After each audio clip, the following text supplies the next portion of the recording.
Some of you may recognize this beauty as the Marigun build. This was just a fun project gun of mine using a Stag Arms build kit. We got some Rise armament in on the barrel and trigger, V7 weapons with their titanium muzzle device, gas block, and ejection port cover, which I think it just looks smooth. Some Strike Industries stuff on here, all kinds of things, but what we're talking about today is that bolt carrier. How good is it? That's the fancy one from Patriot Ordnance Factory. Took it out and did a torture of sorts. That's coming up next on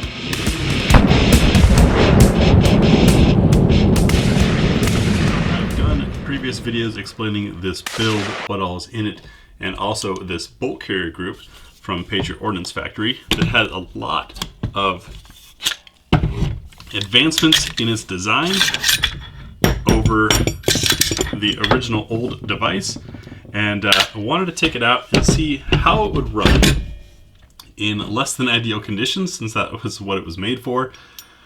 We took it out in freezing rain for about 4 hours, shooting roughly 300 rounds.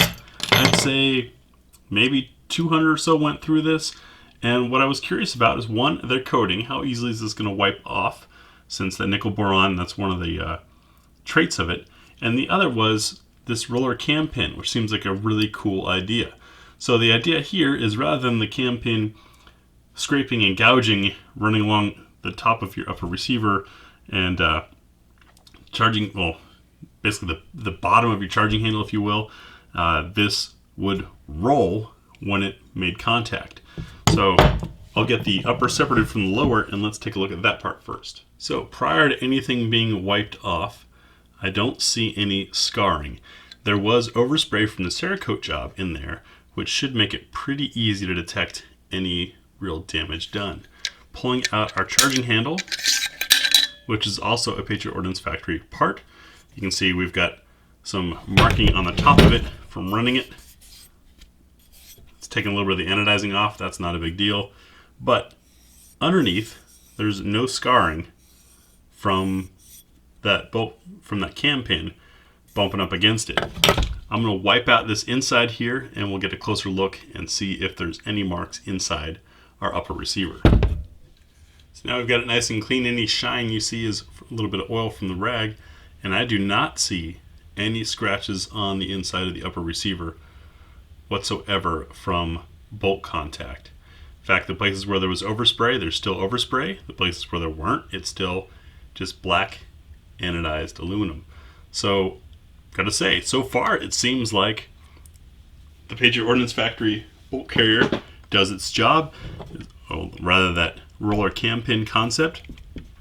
Next, I'll finish taking this thing apart. We'll take a look at the wear pattern on the cam pin itself from sliding back and forth in this bolt carrier, and see how well this thing cleans off. In fact, for entertainment purposes, I'll do that live in front of you. I'm using the Remington Rem Wipes Pro. Decided to give them a try after loving the regular Rem Wipes so much. These ones, I gotta say, leave a much thicker coating of oil. They're not as dry as the regular ones, and it's kind of annoying because you end up, really anything that this rag touches becomes oil soaked, but it does its job, and that's what it's here for, right? So in just giving this a light wipe,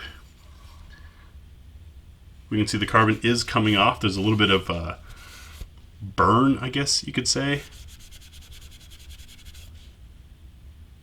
Interesting, almost a fingerprint pattern on there that the carbon has come through.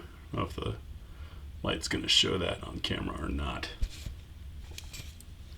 But it is cleaning off fairly well. You can definitely see that there was hot gases, carbon, and water mixing inside this carrier, which no piece of metal likes, but that's what happens when you set a rifle down in freezing rain, pick it up, slam a mag in it, and start shooting again. With that sort of oxidation look, comes off pretty well. I bet with a brush that would clean up nicely. Now let's take a look at that cam pin. So what I was talking about with the wear pattern is cam pins tend to get, and there it is, see that kind of wave mark? It goes around the pin up and down.